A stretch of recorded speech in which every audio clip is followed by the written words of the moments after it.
spite of the tremendous wealth that we experience in this province, we also realize that there is a great deal of poverty. And sometimes this situation can be very discouraging for us. We often wonder whether we can make a difference. And yes, there is something that we can do. We can make a difference. Many Catholics, Christians, people from all walks of life are in fact making a difference. And in the process, they are also not only transforming others' lives, but their own lives. As Christ said, as long as you did it for the least of my brothers and sisters, you did it for me. And now I'd like you to meet some Vincentians, people who in fact have answered the call of Christ and who are transforming their lives and the lives of others.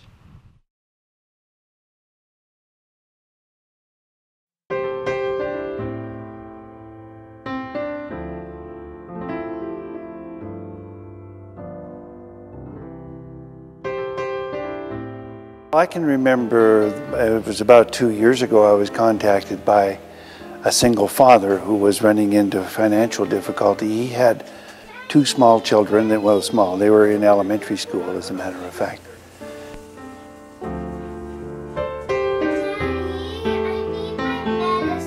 His oldest daughter had a rare skin disease that the doctors just couldn't seem to find a solution for. But they were trying a number of medications, and he had to pay for a lot of those. Yuck. He tried to maintain the house, mortgage payments, and the utilities were getting to. Emily has been in real bad shape, and I don't know what to do. She's going to go to school soon, and God, I hope they don't look at her face and make judgments on her. Only when he was in serious difficulty, we stepped in to give him some assistance. Following my first initial visit with him, he went to Ascension Church, joined the RCIA group, he became baptized.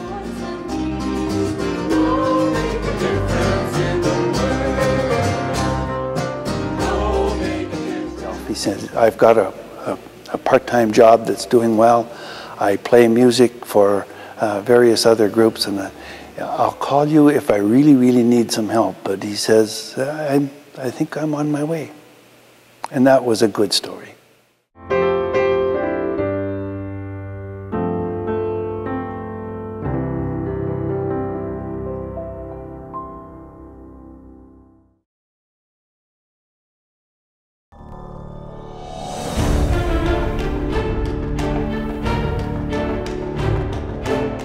My name is John Haran, and I'm president of St. Bonaventure Conference in South Calgary. And I've been involved with St. Vincent now for just a little over 10 years. You can't cut us off. We can't live without power. A lady called, and she'd recently had a lung transplant, and she was only in her 30s. The power company locally had actually threatened to cut off her power, and she needed oxygen for 24/7. When you walked into the house, she had the oxygen on, and there was a wire, you know, that hooked up, and she was thin as a rake. I know I'm You know, it was really, her husband had left her, and she was absolutely desperate. I can't pay these bills. No! It's bad! She's on the phone!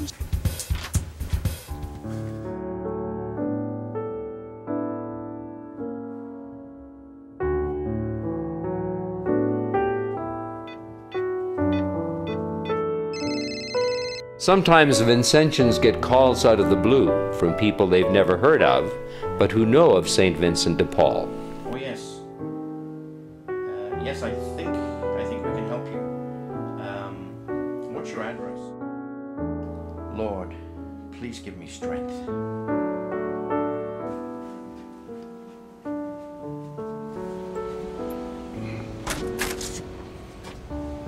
Hello, Anita? Yes? Yes, Anita, my name's John from St. Vincent de Paul. My colleague Laura, we've come to visit with you and see what we can do to help you. Thank you for coming. I don't think they understand. I don't think they understand that I need this power for this oxygen to keep breathing. The utility company wouldn't listen, so John and his group had to speak on Anita's behalf. Anita, I think we can handle these for you. He said, you're almost like Superman. You can, there's a problem and we can go right to it. Thank you. I think it's what's kept me going for so many years.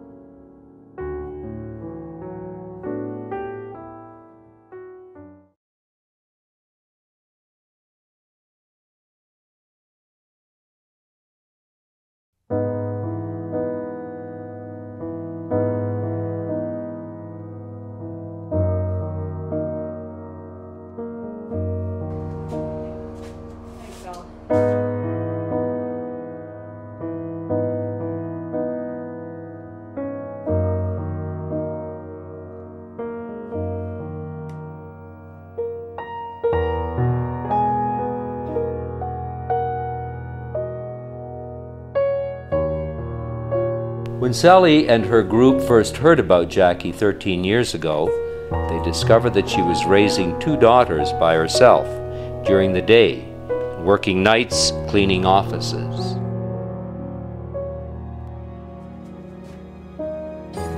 Peanut butter again?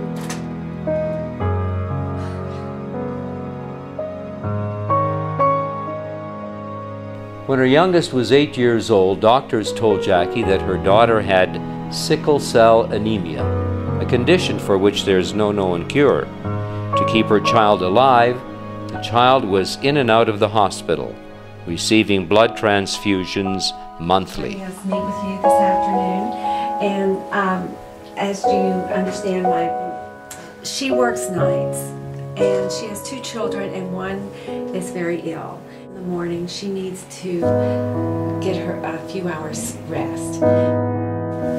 We don't normally do this sort of thing. Well, maybe in this one circumstance, you could change it. Well, I think there's possibly something we could do. We might be able to change our policy. Thank you for having us here today. I'm from the St. Vincent de Paul Society. Sally also spoke to Jackie's social worker to ensure she got the financial help she needed. I'm one of these Vincentians that, once you start, you're probably going to die of Vincentian because it just gets in your blood and you just want to keep doing it.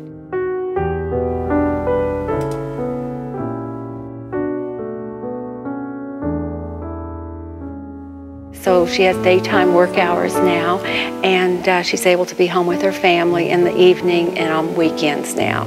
And so that really has changed her life.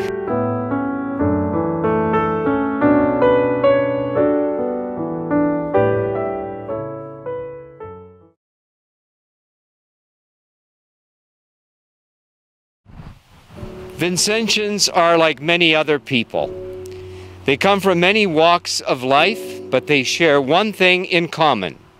They share their faith, their desire to follow Christ, and to be transformed in the process.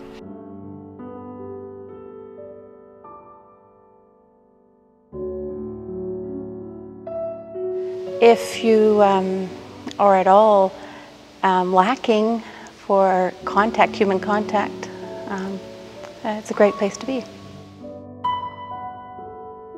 It's good to meet with other people who feel the same that you do about practicing their beliefs. It is a privilege to be able to be a part of something that is doing vital work. It's where the rubber meets the road. Christ didn't just talk, he helped people. So it was something that I knew that I wanted to be a part of. It's been a huge part of my life, and I love it. And so we invite you to come and join us. Everyone has something to give. Everyone has time, talents, treasure. Get involved, get connected, get in touch with St. Vincent de Paul.